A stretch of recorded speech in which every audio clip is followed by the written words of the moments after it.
It's been a busy week for the Carolina Hurricanes as they dropped a ton of news on Wednesday. From entry-level contract signings, the prospect showcase rosters, and even a jersey tease. Man, even in the dog days of summer, the Carolina Hurricanes know how to stay busy.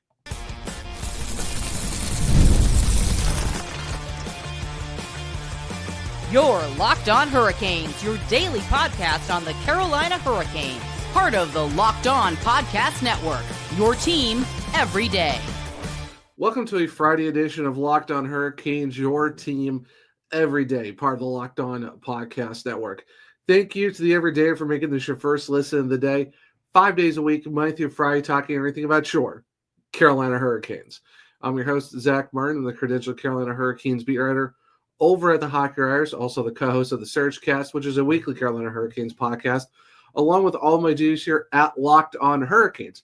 Got a jam-packed Friday episode as we get to talk about Ivan Ryabkin's signing with the Carolina Hurricanes for his entry-level contract. Going to talk about the prospect showcase schedule and part of the roster with the guys who are going to Florida for that. Also get to talk about some PTO signings that the Hurricanes have made, along with them announcing a new road jersey next week and so much more. Before we jump into all of that, though, today's episode is brought to you by FanDuel. Football season around the corner. Visit the FanDuel app today and start playing your future bets now. And yeah, like I said, it's been an absolute crazy last couple days for the Carolina Hurricanes, especially Wednesday, which was kind of surprising to a lot of people because, we dropped an episode on Wednesday, going over some depth players and stuff like that. And then right from 9 o'clock until pretty much through until almost 4 in the afternoon, it was just news after news after news from the Carolina Hurricanes. And to kick it off, how about Ivan Ryabkin signs his entry-level contract with the team, the 62nd overall pick in this list, 2025 NHL draft, which a lot of people saw him being a first-rounder, and somehow he just kept sliding all the way to the 62nd, and he wasn't even the Hurricanes' first pick in the second round. So it's kind of crazy when you look at the fact that they went and got him where they did in the draft. But overall, though, per his deal, he is set to make $775,000 this upcoming season, $850,000 in 26-27, and then $895 in the 27-28 season if he plays at the NHL level. However, when he's going to play in the American Hockey League for all 3 seasons, he'll be making $85,000, which also does have a combined $235,000 in signing bonuses. So depending on what level he's at, I don't see him making the NHL level. It's just how they have to make these contracts look for ELCs, 2 ways of stuff like that. So most likely it's going to be at the AHL level, but I mean, still getting $85,000 is still pretty good for the fact that you're getting a guy who's going to be coming in, going to try to hit the ground running, but he's also getting the $235,000 in signing bonus. Ryabkin at 18 last year scored at 19 goals and 30 points in 27 USHL games for the Muskegon Lumberjacks, leading all the club skaters and ranked 9th among league skaters in points per game at 1.11. In the playoffs, how about 7 goals and 16 points in 14 games? Helping Muskegon actually win their first USHL title, the Clark Cup. Of course, he is someone who also played 15 MHL games with MHK Dynamo Moskva in the lower leagues of, Russian hockey and stuff like that before coming over to North America. And when you look at him overall, it's helping with the center depth for the Carolina Hurricanes. And I think for him, when it comes to this, it turns into a good situation for the Canes, because where you look at, you have Ryan Suzuki right now as probably going to be your top center for the Wolves, and then it's probably going to be Ryabkin, because after that it gets kind of late on the center side of things. The team is they have a lot of wingers and a lot of defensemen, but center depth is kind of an issue for the Canes. Even the fact they did bring back Tyson Jost, he's probably going to be an extra forward for the Hurricanes at least. So when you look at where the Wolves are somewhat at right now, especially with Hurricanes prospects, Ryabkin's going to be able to give some of a boost to the center core. That's, like I said, leading the way by Suzuki and stuff like that. It's a great move. It's a good move for the Hurricanes. You lock up a really good player for the next 3 years. You give him some AHL experience, give him some more time to get used to North American ice, and there's not all the pressures going right to the NHL roster, because even then it's like, he's 18, you're going to see what he does for the prospect camp. You're going to see who's going to do a training camp and stuff like that too. So you're getting a better eye of him. And then after that, most likely it's going to be some time in the AHL, which isn't bad either, because we look at what Cam Abbott and his coaching staff have done. They've done a really good job when it comes to getting guys ready for that next level. And I think that's why the Hurricanes were able to make a deal with the Wolves to have their guys in place. So that way you can have a similar system in the NHL and the AHL level. So whenever you have a guy come up from the Wolves, he kind of knows the system and can kind of, slide right in. We saw that last year with a lot of guys that came up, through parts of the season, especially towards the end, when they were resting players and they were calling guys up to kind of give some AHL debuts and see how they do. So I think that's what the good thing is. But even if you start in the AHL, it's still a good spot for you to kind of learn the system and stuff like that. So it'll be a lot of fun to see what Ryabkin can do with the Chicago Wolves if that's, how it all plays out. But overall, if we look at a 3-year deal like that for the NHL contract, you're making, it's a bump every year, $775, $850, $895 through the next 3 years. Even in the American League, you're making $85,000. You get a nice signing bonus. Ryabkin has shown that he can put up points, especially like I said last year in the USHL. 30 points in 27 regular season games, 16 points in 14 playoff games, helped them win their first Clark Cup in the USHL. That definitely goes a long way for sure. And the fact that he was also, he led Dynamo Moskva in points per game at 0.80 in 24-25 before coming over to Muskegon. So he had a few stops along the way before coming over to the USHL, but he really did make an impact for Muskegon, and that's why the Hurricanes were able to get him at 62nd when, like I said, a lot of people thought he was going to go first round. It was surprising how he fell out of the first round and then kind of kept sliding all the way to pick 62. You don't really see that a whole lot when you see, when you see a guy like that who's, got a good offensive upside. Defense still needs a little work, but that's what the good thing to have with the development, group that you have in Chicago and getting guys ready for the NHL and stuff like that. Of course, you want to win too, but what Cam Abbott and his staff have done before has really proven that. But even with his need to make his defense better, his offense is still really good, and it makes you wonder why so many teams kept sliding by him throughout the draft until he got to 62nd. And a lot of people think the Hurricanes taking Ryabkin at that spot at 62 is kind of a steal for them. So it's really, really exciting to see what he can do. Of course, it's going to get the prospect showcase coming up next month. Training camp's not that far behind either, and then you get some preseason games. You see how he does, and if he starts the season in Chicago, hey, nothing wrong with that. You're going to be with a good group of guys that made the playoffs for the first time in a couple of years and looking to take that next step. When you add a guy in Ryabkin's pedigree who's won a title in his career and actually led the way in points and goals and all that stuff, you're just boosting that group even more. And the fact that you're adding him as a possible one or two seed with the Wolves with Suzuki, I think the Wolves are going to be poised to most likely make another playoff appearance in the Calder Cup and hopefully get a deeper playoff run. But what a good start for the day for the Hurricanes, though, signing one of their guys, and setting them up next year for the next 3 seasons at least, to see what he can do with the Wolves and however it goes from there. So it's going to be exciting to see what Ryabkin can do. I know he's got a lot of offensive upside. Defense still needs some work, but hey, when you got a coaching staff like what Abbott and his crew are doing down there, I think you're pretty good at knowing that he's going to progress in his skill set throughout the year.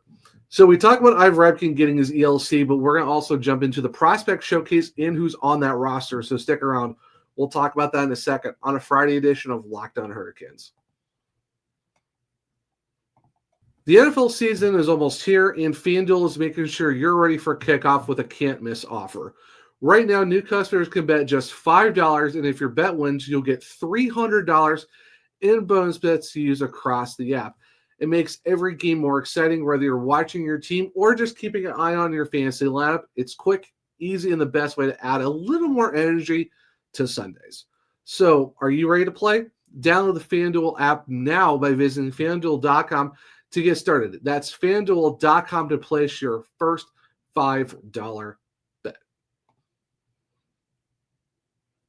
Welcome back to segment 2 of Locked On Hurricanes, your team every day. Before we start on to the next segment, we have an important request for you guys. At Locked On wants to hear from you. We've put together a survey to learn more about our listeners and make your favorite podcast even better. This is your chance to tell us what you like, what you don't, and answer questions about our advertising.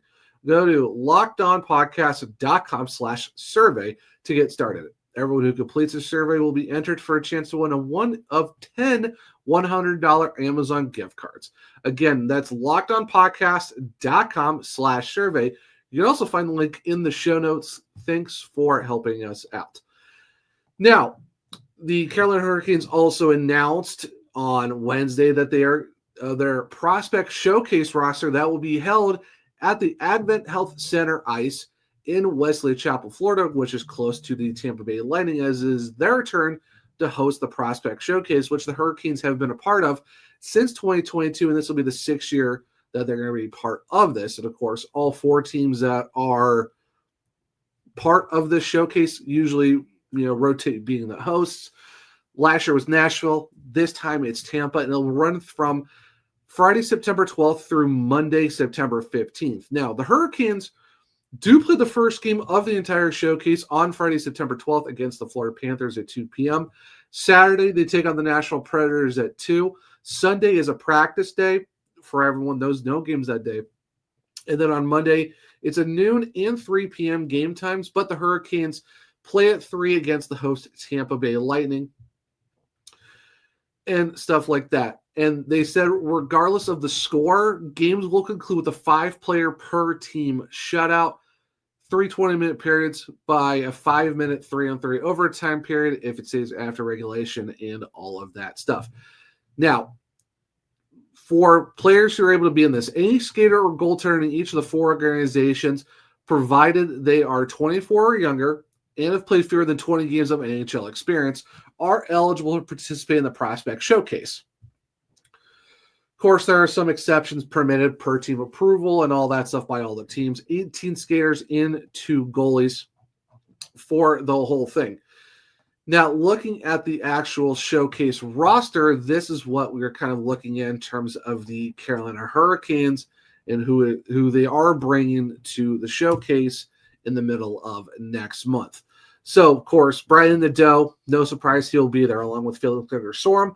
Philip Ekberg, who's taken to the 221st pick in the latest draft as well. I'm really excited for Ekberg. I think he's going to be a huge addition for the Hurricanes, and of course to see what's going to happen with the upcoming season where they're going to place him. Joseph Robida is going to be there along with Alexei Himosami. Ivan Ryabkin, who we just talked about, he will be at the prospect showcase, along with Evan Verling, Brandon Doyle, Tyler Weiss, Blake Benotti, Charles Alexis Legault, Joel Nystrom, Dominic Bendica, Gleb Triksov, Ethan Lay, Josh McGregor, Jonas Wu, Denny Gore, David Gannon, and of course in goal, they're going to have Nikita Kwap and Ruslan Kayasev. Those are going to be your 19 skaters and 2 goalies who are going to be there at the Advent Health Center Ice in Wesley Chapel starting on the 12th through the 15th. So overall, a really good roster for the Carolina Hurricanes to take down to the prospect showcase. Like I said, you've got a lot of the big names. Like I said, under Sorum, you got Doe's going to be there. Justin Robida had a good last season as well. Of course, you got Legault, Bendica, Triksov, a lot of those guys. And of course, you got Ruslan Kayasev. Now it's going to be curious to see how you look at Nikita Kwap, the German goalie who played over in the DEL last year. And most likely it's going to be here playing in North America. Is it going to be in the AHL? Maybe, but I could definitely see him playing with the Greensboro Gargoyles of the, down there in the ECHL, just because of the fact you also have, Kane Primo and you also got Amir Miftakov. So, there's a good chance we probably could see Kaisev and Kwap down there in Greensboro for the ECHL to start the season. But 2 good goalies to watch out for sure. like I said, I'm excited to see what Bradley Ndoko can do because it seems like he might be the guy that might take that next step this upcoming season to maybe make a push for ice time in Carolina, depending on how, if there's injuries or if he's just playing swell, they need to bring him up here. I would not be surprised if we see Ndoko at some point this season. Can Felix Understorm take that next step as well after playing his first professional season in North America with the Chicago Wolves this last year, see what the Norwegian could do. Like I said, now you can see Philip Ekberg in a Canes jersey after getting drafted in the 7th round at 221, play with the Ottawa 67s last year in the OHL. I'm really excited to see what he can do. I think he's got a very sneaky, cerebral upside to his forward game, so that's someone to keep an eye on. Of course, we don't know how good Justin Robidoux was, the Texan player for the Chicago Wolves, and did play 2 games with the Hurricanes last year, did get a goal and an assist in the 2 games they played, and so not a bad start for Justin Robidoux. Of course, now we can see Ivan Ryabkin in a Hurricanes uniform as well after playing for Muskegon, MHK Dynamo, Dynamo St. Petersburg, and Dynamo Moskva, going from the MHL, VHL, and the KHL before coming over to the USHL. A lot of acronyms with a lot of HLs at the end. That is for sure. Of course, there's a bunch of other guys to look at, but overall, you look at this roster, you got some guys, and they're going to be able to watch it on, usually the team website. Whoever hosts it is able to stream the game, so there's a good chance that fans are able to watch the prospect showcase from Friday the 12th through that Monday the 15th as well. Of course, just keep an eye on the game times as well. 11 or 2 p.m. starts. The last one will be the 3 p.m. start on that Monday.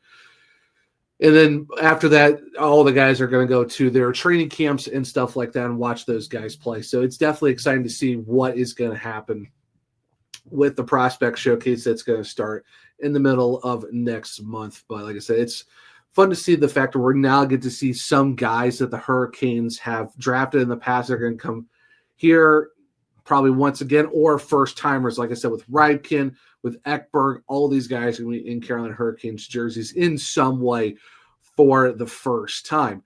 Now, throughout the day, they also did make some PTO signings, and they brought in Oliver Shillington and Giovanni Smith to PTOs. Of course, Shillington last year played a small handful of games. Wouldn't say it's a whole lot going from the Avalanche and the Ducks. Giovanni Smith even played a few number of games split between Colorado and San Jose last year. Of course, he's a former, pick from the Detroit Red Wings. Didn't score any points last year. Shillington does have 18 goals and 42 assists through 60 NHL games. And, Giovanni Smith, not a whole lot on his side of things as well. When it comes to the training camp and the preseason schedule and stuff like that for Shillington and Giovanni Smith, I would not put a lot of stock into those guys making the roster for next season for the Carolina Hurricanes, because for the most part, the PTOs in this instance are more of like just helping out with not having to have all your veterans go on the road trip as well, because you need bodies for games. So they're not going to, like, so they're not going to send all their veterans on a road trip. They're going to send, all the younger guys, maybe a handful, maybe like 3 or 4, maybe 5 of the veterans, and then probably PTOs and stuff like that. That's probably what Shillington and Smith are going to be, just guys who are just going to go and help out with some, just filling up some roster spots. But in terms of the NHL roster, they got Mike Riley as the 7th defenseman. I don't see Shillington being another guy they're going to bring into the lineup. Smith, the forward core is basically set for the most part, and plus they're going to have, is it Carrier or Jankowski or whoever, and of course they're going to have Tyson Jost as the extra forwards. It'd be very hard-pressed to see those guys take some NHL roster spots, and even in the AHL with the Hurricanes having so many guys that they just drafted and who are probably going to be there, I just don't know if I see these guys going to be part of the roster in the NHL or the AHL level as a whole. This is mainly just helping out for training camps and having bodies available for preseason and stuff like that. So people are wondering, like, what does this mean for the Hurricanes? I would not put a whole lot of stock in this.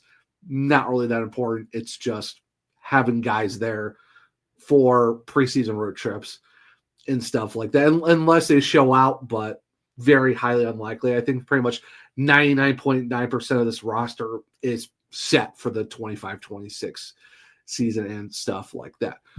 So we talked about the prospect showcase in the roster, kind of touched on a little bit of the PTO signings, nothing too crazy to talk about there in that instance, but stick around. We will talk about the TV schedule for the Carolina Hurricanes who are national, but more importantly, talk about the road jerseys and what that could entail for the Carolina Hurricanes. So stick around. We'll talk about that here in a second on a Friday edition of Locked On Hurricanes.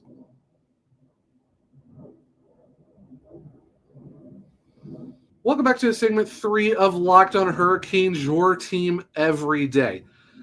So, Wednesday afternoon, the Carolina Hurricanes on their social media said that the rumors are true. We are going to get some new road jerseys this upcoming season.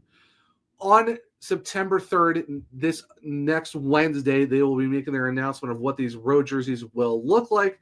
Of course, these are going to be taking over the road whites that we've seen for the last 6 seasons with the diagonal canes across the front. Of course, the red warning flags at the bottom. Like I said, the rumors are true. New road unis. That's what they put on their X, Twitter, social account with some lights and stuff like that.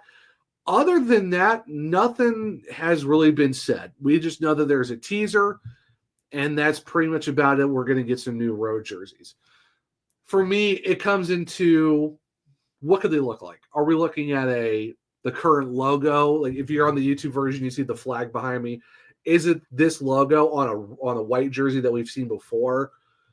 Like, or are you just going to go back to that? Or is this, because there's also been rumors that Tom Dundon really loved the Stadium Series logo being in that certain type of colorway. Are we going to get that on the road jersey? Is it like exactly the Stadium Series logo but on a road jersey? Or is it going to be a road version of that Stadium Series? That's the thing I'm kind of curious about. Or are we looking at how the black alternate jerseys have the flags on the front, the warning flags? Are we going to get a warning flag road jersey? I think a warning flag road jersey would look really sick, actually, because then you kind of figure, you keep with the alternates of the flags as well, but you throw them on the road whites. That's a possibility too. Or, like what are we kind of looking at in terms of what these jerseys look like? Are we going to have a warning flag pattern on the bottom of the jersey and on the sleeves like we've seen in the past, or is it going to be like I said with the with the Stadium Series? Is it just kind of blocked trim and stuff like that on the bottoms and the sleeves? Who really knows? I wouldn't mind because we all know the 25th jerseys that came out a couple seasons ago, where they basically went back, took the 2006 versions, updated it to the 2023 versions and stuff like that, and went from there. Could we see that as a possible road jersey? Do we see that making the comeback, being the where we get the warning flags at the bottoms, black and white trim at the bottom of the sleeves and stuff like that? Do you have a hint of silver? There's a lot of possibilities that Hurricanes could go down here, and I'm really curious to see what it looks like. So if you're on the YouTube version, let me know in the comments or hit me up at OneShirt on X. What would you love to see from the road jerseys for the Carolina Hurricanes? I wouldn't mind seeing the original, the Hurricane logo coming back on as the road jersey, or they pivot to the warning flags on the hockey stick being their road jersey version of that. Or, like I said, like I said, it could be the Stadium Series logo, but in a road version of it. The diagonal canes thing, it was kind of cool, but I'm not a big fan of diagonal nicknames, like how the Tampa Bay Lightning did with bolts. So the Pittsburgh Penguins, for me, when they did Pittsburgh, that was kind of cool because you're saying the whole city. That makes sense. For the Hurricanes, you can't. I know Raleigh would not make any sense. Would you put Carolina as a diagonal thing? I just don't see that. It just, the diagonal thing doesn't scream Hurricanes to me. For me, Hurricanes is the warning flags or the actual Hurricanes logo. I see that as more of this is what you put on the front of a jersey. I don't see a lot of word markings kind of being that thing. That's just not the Hurricane. For me, that's just not the Hurricanes, because that's not something that you're kind of used to. Most of the jerseys have either had warning flags or the Hurricanes logo, no word marking. I don't see them going back to a word mark unless it says Carolina, then you kind of make it look interesting, but I could see, like I said, the Hurricane logo could be it. It could be the warning flags. It could be the Stadium Series version of that. Who really knows? And I'm curious, like, is it gonna be a lot of red and black piping on the sleeves, on the bottom of the jersey, both, maybe a lack of that? Do we see, are we incorporating some Stadium Series stuff in there? Or are we going something different? Or are we kind of doing a throwback to original jerseys like the 06 versions or the 25th anniversary editions, but in a road jersey? Because like I said, we have the red, jerseys that they did for the 25th anniversary. Do we see the white version? Because I thought the white version of that was absolutely amazing back in the day. But do we see that again? Or it could be something completely different. Who really knows? But I'm definitely excited for the fact that we are going to get some new road jerseys. It's just, I just hope they're really good, because I call them the knockoff Red Wing jerseys that we had before they went to this current system. Those weird, like when they went from the original Hurricanes jerseys to those weird red and white jerseys with barely any piping on the bottoms and the sleeves. They look like Red Wings jerseys, but a very bad version of them. I hope we never go back to those, or that style just never look great. You've got to have the warning flags. You've got to make it look Carolina Hurricanes-esque in a sense. So it'll be interesting. I know next Wednesday, be ready for some new road jerseys. I'm really hoping that these things come out fantastic. So before we wrap up the show, the Carolina Hurricanes did announce they will have 10 games that will be on national TV. 7 of them have been time adjusted, with 5 of them being actual home games.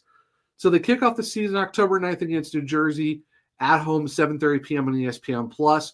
October 30th against the Islanders the night before Halloween, 7:30 ESPN+ as well. And those games did have some time changes. At the Rangers, November 4th, 7 p.m. on TNT.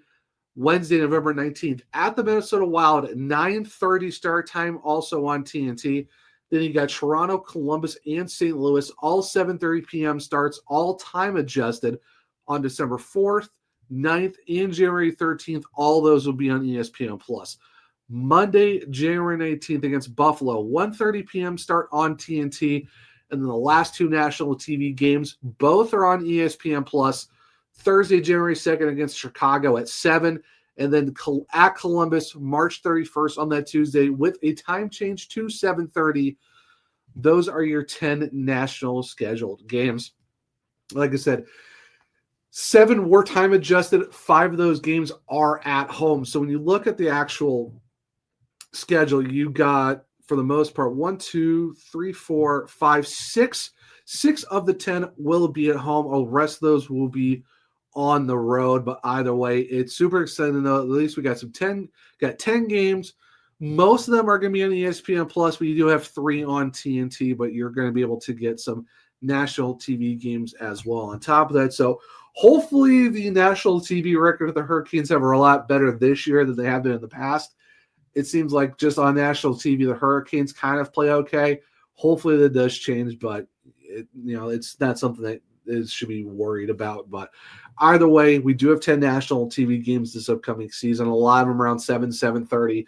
The one random 1:30 against Buffalo. Then, of course, we got the 9:30 time against the Minnesota Wild, which will be in Minnesota with the time change and all that stuff. But to make sure to keep an eye on your schedules for those start times as well. But like I said, a lot of stuff that went on this past week, especially on Wednesday. The Hurricanes dropping entry-level contracts, PTOs, prospect showcase, road jersey teasers, and national TV games. Like I said, the Hurricanes definitely know how to stay busy.